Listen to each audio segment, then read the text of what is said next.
There's no way a seat was reserved for you. The only people I invited were Dad and Mom. Got it. Did you really think you could just barge in and attend? My brother Ryan's loud laughter echoed through the venue.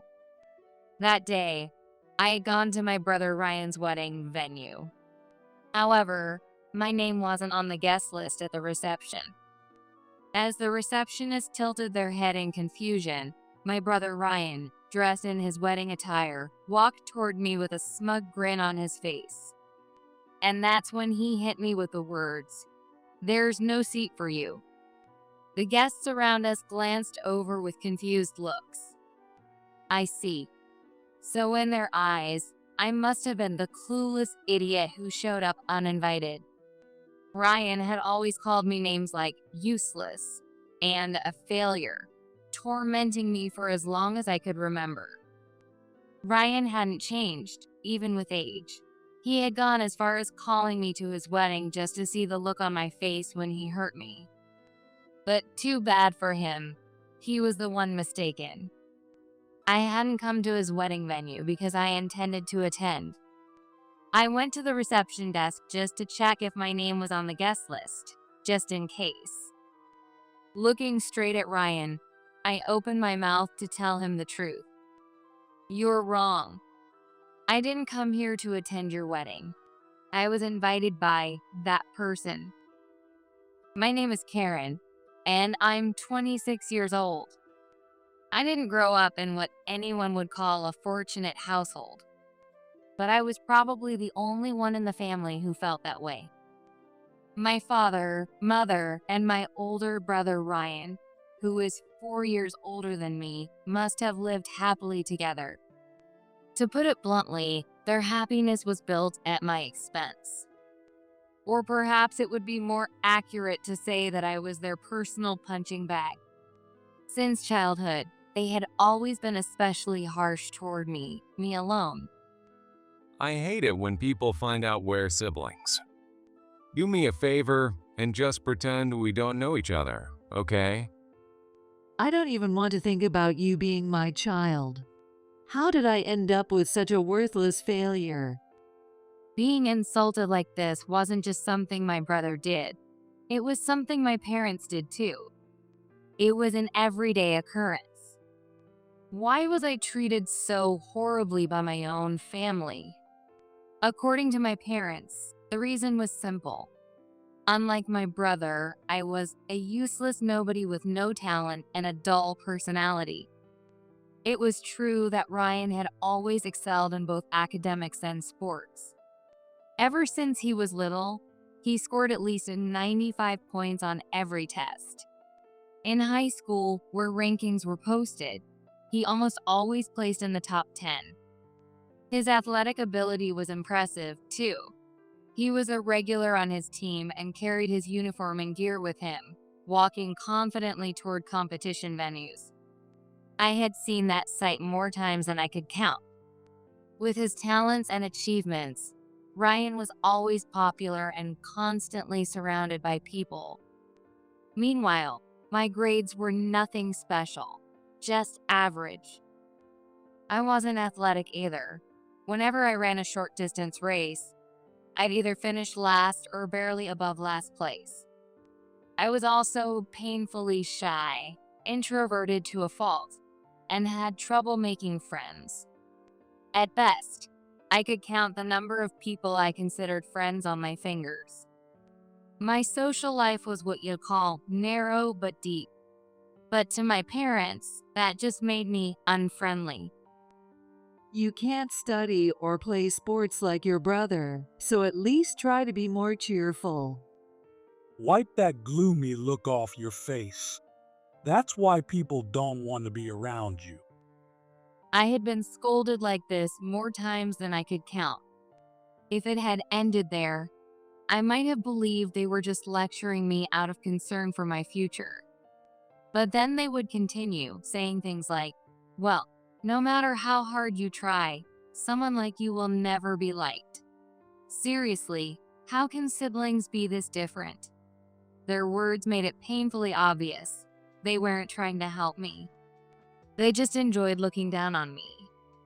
Joining in with my parents, Ryan would throw in his own insults, casually calling me such a gloomy freak. With each remark, the weight on my shoulders grew heavier, and I became afraid to lift my head in front of others, especially my family. The shadow cast by my bangs only made my face look even darker, which led to me being called unfriendly even more often. And so the vicious cycle continued. I had no real place in my own home, but thankfully, the few friends I had were genuinely kind people. Each of them gave me words that warmed my heart, like, "I'm always on your side, Karen." Bit by bit, their support helped me find the strength to look forward. By the middle of my junior year of high school, the time had come when everyone around me started thinking about their future. That was when my best friend and I made a decision. We decided to leave our hometown and go to college in New York. Ryan, who had graduated from high school a little before me, had enrolled in a prestigious private university close enough to commute from home. My parents never hesitated to spend money on Ryan. They paid his entire tuition in full without requiring him to take out any student loans, and even told him, "You don't need to get a part-time job." Meanwhile, when I had just entered high school, they made their stance crystal clear. Once you graduate, we're not giving you a single cent for college. If you want to go, figure it out yourself. If you can't, then get a job. Not that I can imagine any company wanting to hire someone like you. It was hard to believe those words were spoken to their own daughter. Anyone who heard this without context would probably tilt their head in confusion, wondering what kind of relationship we had. Even I sometimes found myself questioning, am I really their child? When my parents made that declaration, my patience finally snapped. That was the moment I decided. I would leave home no matter what. Even if I had to take out student loans, I would go to a university far away from my hometown. I will pass. I will escape that suffocating place, no matter what. Fueled by that determination, I threw myself into my studies. In the end, I succeeded. I was accepted into my dream university. Starting college and living on my own didn't mean I had reached my goal. If anything, this was just the beginning. The first thing I needed was money. To support myself, I started working part-time while balancing my studies, filling my days with constant business. In the mornings, I worked at a cafe before heading to college. After lectures, I went straight to my second job in a restaurant kitchen. To maximize my sleep, I squeezed in my studies during free periods. Whenever I ate lunch alone, I would multitask, staring at my laptop while eating something quick and easy with one hand, usually just a piece of bread. Don't push yourself too hard. If you collapse, none of this will matter. My best friend from high school told me this more than once. But for me, the feeling of liberation, being away from my family, far outweighed the exhaustion. That sense of freedom fueled me, keeping me going, and strangely, I never felt like I was struggling. "Thanks for worrying about me, but I'm totally fine," I answered cheerfully, only to end up taking on even more shifts at work. Of course, my best friend scolded me for it again. At the time, I felt genuinely grateful, thinking, they really care about me that much. But looking back now, I can't help but feel a bit exasperated at myself. Maybe I shouldn't have worried people so much.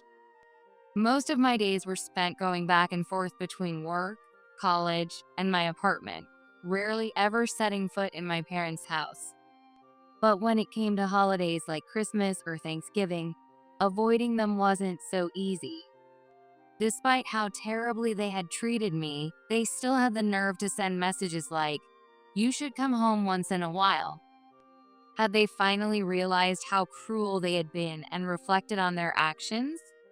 I had to admit, I was naive to even think that way.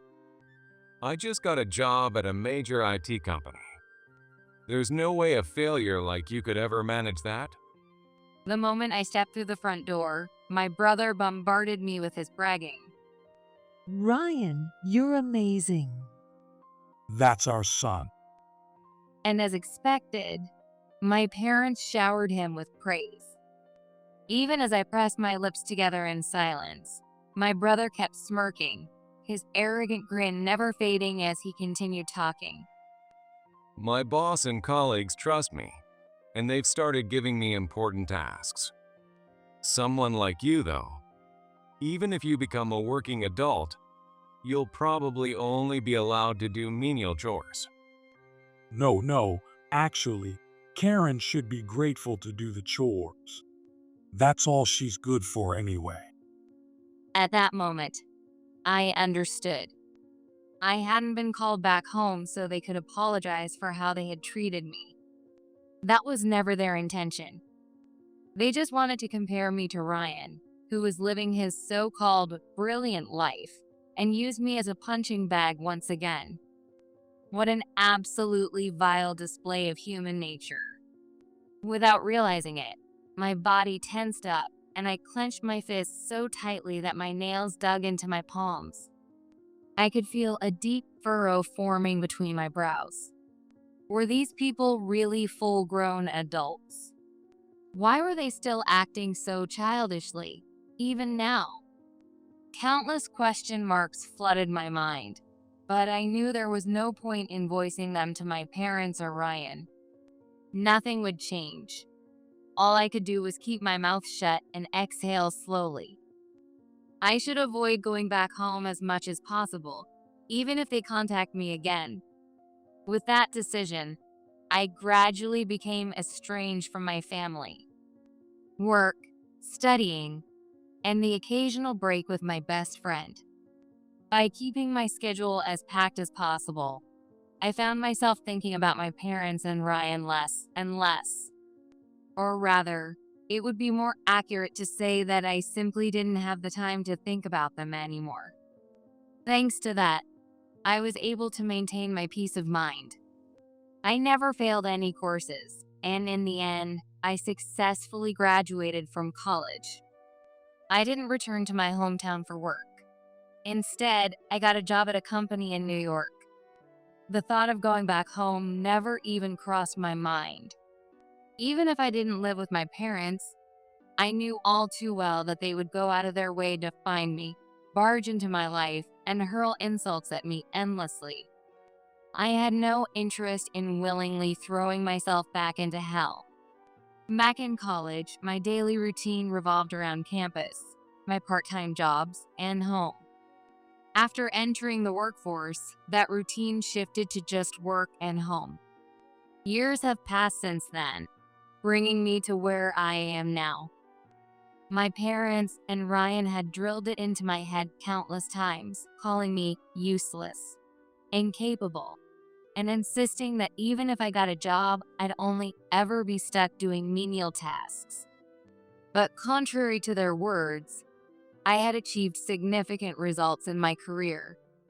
Of course, there have been plenty of challenges, but overall, I'm living a fulfilling and successful life. And then, out of nowhere, it happened. As I finished work and sat down for dinner, my smartphone vibrated on the table, signaling an incoming call. If it were my best friend, they would have sent a message first asking, "Can I call you now? So, was it work-related?" Tilting my head in curiosity, I glanced at the screen and immediately frowned. There was no mirror in front of me, but I was certain my face must have looked like I had just swallowed something unbearably bitter, my tongue going numb from the taste.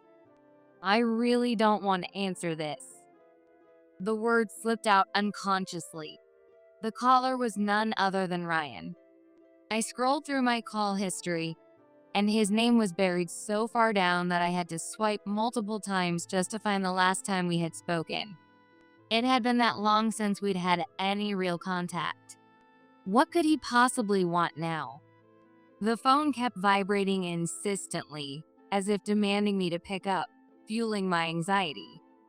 But my body felt as heavy as lead, and I couldn't even bring myself to lift a finger to tap the screen. Before I could do anything, the call ended. But barely a moment later, the phone started vibrating again. If I didn't answer now, it would only make things more troublesome later. I could already picture the kinds of things Ryan would say. Why didn't you pick up right away? Do you really think someone like you has the right to waste my time? There's no way around this. I'll just answer. I let out a deep sigh as I slowly reached for my phone and pressed the answer button. Hello? Oh, finally. Took you long enough. Seriously, when I call, you should pick up right away. Not that I actually want to contact you, but I've got something to report. So I'm doing you a favor by calling. Even though I had answered on the second call, this was the attitude I got. I felt the urge to sigh again, but I knew that would only make things more troublesome. Swallowing my frustration, I held back and simply asked, "What's the report?" Ryan let out a smug chuckle, his voice filled with excitement as he spoke. Guess what? I'm getting married, and we're having a lavish wedding overseas. Next, he told me the date and venue of the wedding. It was an extravagant location, one I had seen featured on TV before. A high-profile venue, no doubt. No matter how terribly he had treated me in the past, I wasn't the kind of person who would refuse to offer a single word of congratulations upon hearing someone was getting married. So, I see. Congratulations. I couldn't exactly be thrilled for him, but if I sounded too indifferent, he'd probably start whining with something like, "Do you really mean that?" Anticipating that, I softened my tone as I spoke. Maybe that pleased him, because without me even asking, Ryan started rambling about his partner. Unlike you, she's really cute, and her smile is amazing. And the best part, she gets along great with Dad and Mom. Honestly, way more than you ever did. She already feels like real family. The constant comparisons between me and his partner.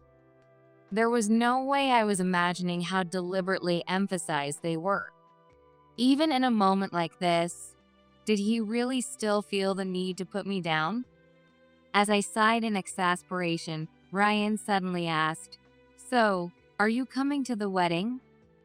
I let out a small, wry chuckle before responding with a question of my own about travel expenses. I expected him to snap back with something like, "Just answer the question." But instead, he casually said, I'm really busy with all the preparations right now. Sorry, but just book your own flight and cover the cost yourself." And with that, he ended the call with a quick, "later." Hearing Ryan say the words "sorry," but was almost shocking. He did start the conversation by throwing insults at me as usual. But could it be that marriage had made him develop at least a tiny shred of human decency? I wish I could go back and grab my past self by the shoulders, shake her hard, and shout, "How could you even think that?" Ryan's mindset had been set in stone for years. There was no way a mere wedding could change him so easily. The day of Ryan's wedding arrived, and I went to the reception desk, only to find that my name wasn't on the guest list. As the receptionist tilted their head in confusion, Ryan, already dressed in his wedding attire, approached me with a smirk, the corners of his mouth curling upward. I said nothing, simply locking eyes with him, staring straight ahead. And yet, he still had the audacity to say this. Oh, come on. There's no way a seat was reserved for you. The only people I invited were Dad and Mom. Got it. Besides, I never even sent you an invitation. Did you really think you could just show up and attend? Ryan's loud laughter echoed through the venue. Guests around us cast confused glances in my direction. I see. So in their eyes, I must be nothing more than the clueless fool who showed up uninvited. The question Ryan asked over the phone, "Are you coming to the wedding?" was never about preparing a seat for me. He had called me to this so-called joyous occasion for one reason only, to see the look on my face when he hurt me. But too bad for him. I hadn't come to Ryan's wedding to attend. I went to the reception desk simply to check, just in case, whether my name was on the guest list. No, you're wrong. I didn't come here to attend this wedding. I was invited by that person. This wedding. And who the hell is that person? Ryan tilted his head in confusion, clearly not understanding. With a calm expression, I pointed behind him and said, "The wedding I'm attending is over there." Ryan furrowed his brows but still turned in the direction I pointed. His eyes widened in surprise as he took in the sight before him. What? Someone else is getting married today besides us. His voice was filled with disbelief. What he saw was the largest hall in the entire venue, a space far grander than the one his wedding was being held in. That was where the wedding I was attending was taking place. Ryan had probably expected to mock me and make me feel miserable, but he was completely off the mark. However, he clearly didn't want to admit it. Hold on, don't make up stupid lies. You're just saying that out of desperation, right? Trying to save face so you don't embarrass yourself? He rattled off excuse after excuse, clinging to the idea that I was bluffing. Ryan still didn't realize it. The one who was about to be embarrassed wasn't me. It was him. Just as I shook my head and said, "I'm not lying," a voice called out to me, "Karen." Both Ryan and I turned in that direction. From the entrance of the hall I had pointed to earlier, my best friend came hurrying toward me, her footsteps light and quick. That's right. The wedding being held here was my best friend's. Even if Ryan had actually invited me to his wedding, I had never intended to attend. The person who had tormented me for years, and the person who had always listened to me, supported me, and even made the decision to move to New York with me. There was no question about who I would prioritize. She must have heard the entire exchange between Ryan and me, because the moment she stood beside me, she shot him a sharp glare, as if to say, "See? She told you it wasn't a lie." You're absolutely pathetic. What's so fun about acting this childish?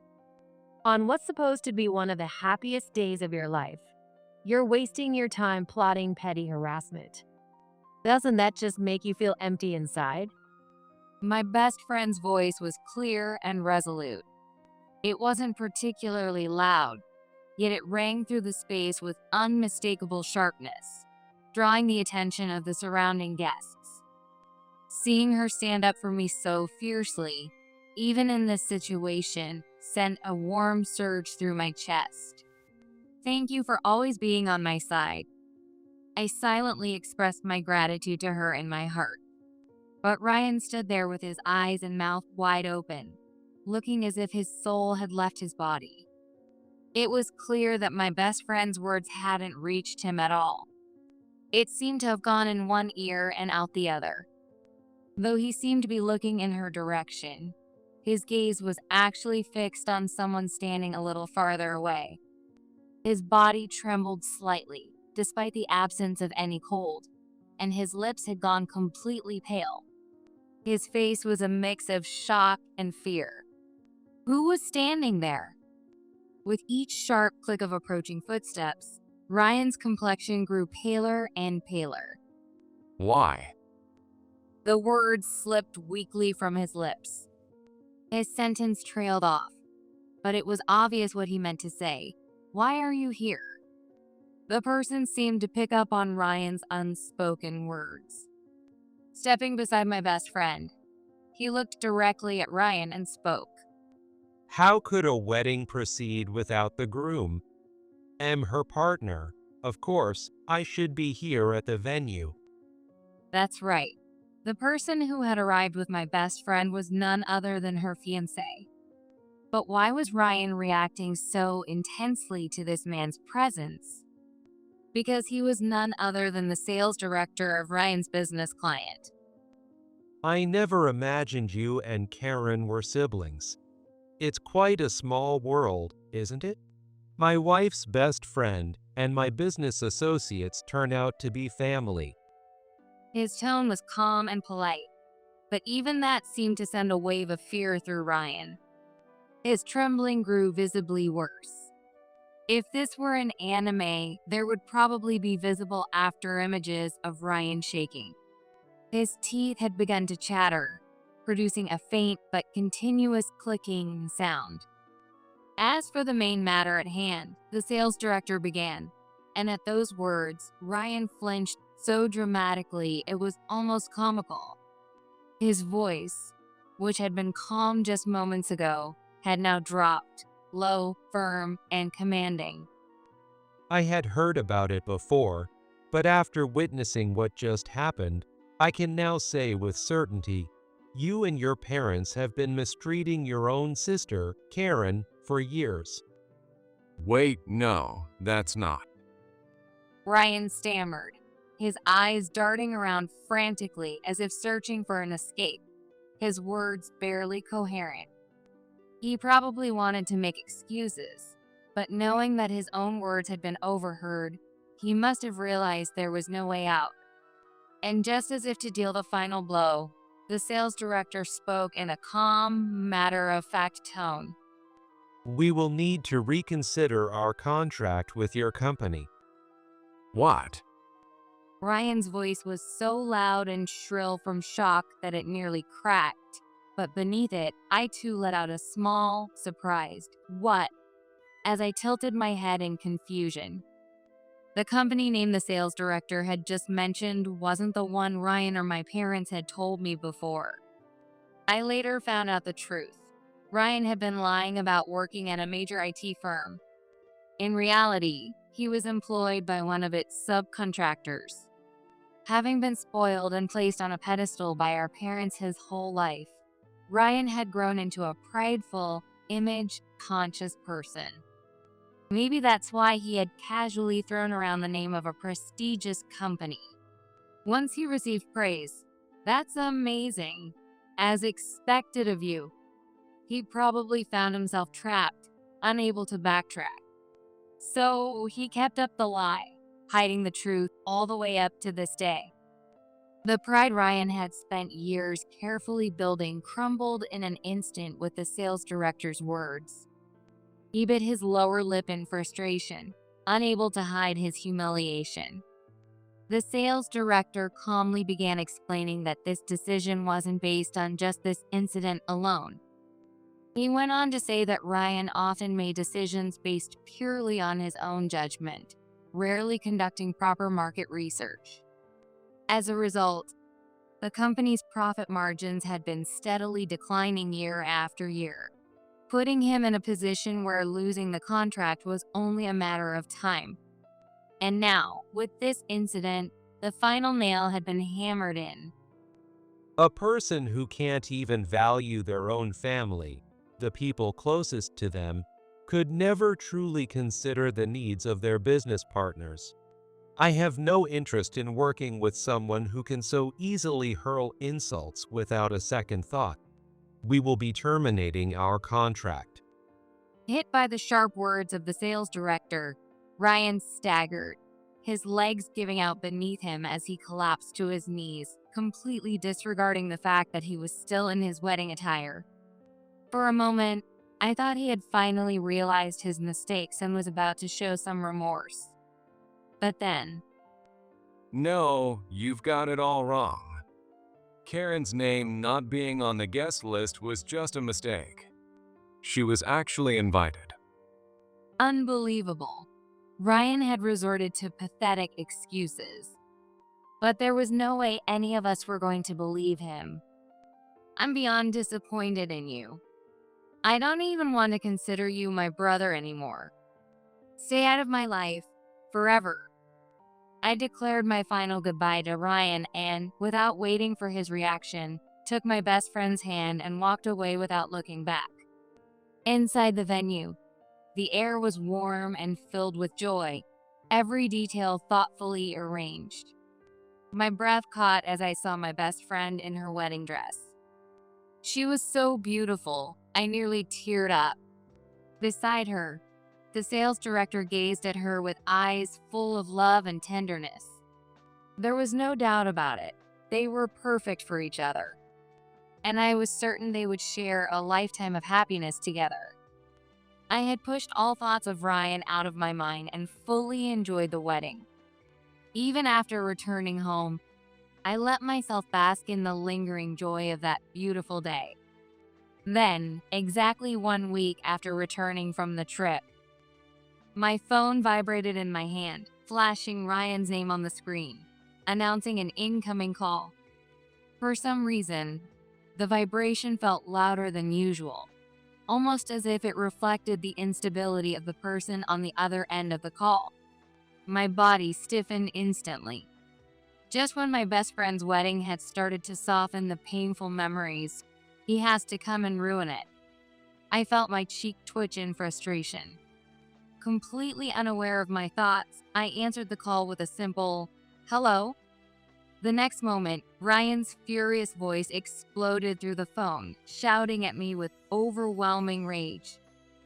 Are you kidding me? You ruined my life. What? Back when he called me before the wedding, I had carefully chosen my words to avoid provoking him. But now that I had cut ties with him, it didn't matter to me in the slightest how furious he was. When I responded with an exasperated tone, Ryan raised his voice even louder and began ranting about everything that had happened in the short time since the wedding. Apparently, he had also lied to his partner, telling her that he worked for a major IT company. Encouraged by compliments like, "That's amazing," and "so cool," Ryan had let the praise go to his head. Determined not to let the truth come out, he had been constantly putting on an act around his partner, carefully maintaining the illusion of success in his daily life. On dates, he feared hearing, "A high-income earner like you can't even afford this?" So, to keep up the act, he frequently took her to expensive restaurants and covered the entire bill himself. To avoid suspicion based on his appearance, he made sure to wear only high-end brand clothing whenever he was with her.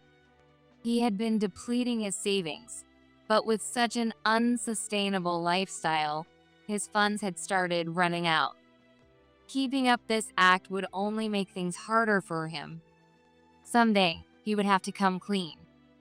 That thought lingered in the back of his mind, but his overwhelming pride wouldn't let him admit it. And so, despite continuing to hide the truth, he went through with the marriage. But then, a new problem came crashing down on him. That problem was the wedding. His wife had always expressed her desire for a destination wedding, frequently mentioning how she wanted to have the ceremony abroad. She even sent Ryan photos of her ideal venues, making it clear through her messages that a domestic wedding was never an option in her mind. Instead of admitting the truth about his depleted savings, Ryan chose to take out loans just to cover the costs and push forward with the wedding. Was it because his love for his wife was that strong? Or was it simply his obsession with maintaining appearances? Well, it was probably a bit of both. But on the day of the wedding, something completely unexpected happened. That unexpected event was none other than the wedding of my best friend and the sales director, taking place at a different venue on the very same day. Ryan had mocked me, only to have that very moment witnessed by the sales director of a major business client, leading to the contract being terminated. Then, word of the incident quickly spread among the company executives attending his wedding. As a result, he was held accountable and was promptly fired. It was the perfect example of the phrase, when it rains, it pours. Everything had spiraled into a complete disaster for him. But Ryan's misfortunes didn't end there. They say, birds of a feather flock together, and Ryan's wife was just as obsessed with appearances as he was. She had invited a large number of friends to the wedding, which meant the costs for travel and accommodations had skyrocketed. She wasn't contributing to the expenses at all. Ryan was covering everything.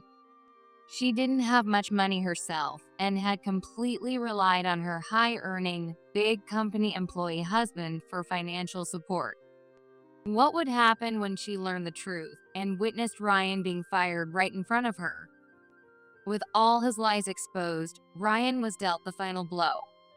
"I can't be with you anymore." His wife declared their divorce on the spot.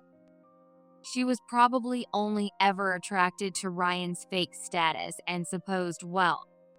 Though there's also a chance that she truly did love him at some point. But the overwhelming shock of all his lies shattered any feelings she had left. Either way, it was over. Why the hell is this happening to me? I lost my money, I got dumped. This makes no sense. This is all your fault. Ryan's furious shouting rattled my eardrums. Even after listening to everything he said, I still couldn't understand how he had come to the conclusion that this was my fault. Everything that had happened was simply the result of his own actions. He had brought this upon himself. If he had swallowed his pride and been honest about where he worked, he might never have needed to take on debt. If he hadn't treated me so cruelly in the first place, he wouldn't have lost his contracts, been fired as a consequence, or ended up getting divorced. Ryan had completely lost control, relentlessly screaming, "This is all your fault," over and over again. His refusal to take responsibility was beyond absurd. It was downright pathetic. This was beyond unreasonable. I opened my mouth, intending to calmly refute him. But before I could get a word in, he cut me off. I'm gonna make you take responsibility for this. I'm coming to your place right now, so you better stay put. What? Why on earth should I have to clean up his mess? And how did he even come to the conclusion that barging into my home was the solution? Confused, I let out a baffled sound, but Ryan seemed to misinterpret it as fear. Finding amusement in the idea that I was scared, he let out a low chuckle before speaking again. You can try to run, but it's useless. I'm already right outside your place. "You've got to be kidding me," I muttered, furrowing my brows, and quietly made my way to the front door, careful not to make a sound. The moment I peeked through the door's peephole, a loud bang, bang, bang echoed through the phone. I didn't even need to see it. I could picture him pounding his fists against the door. But the room I was in remained completely silent.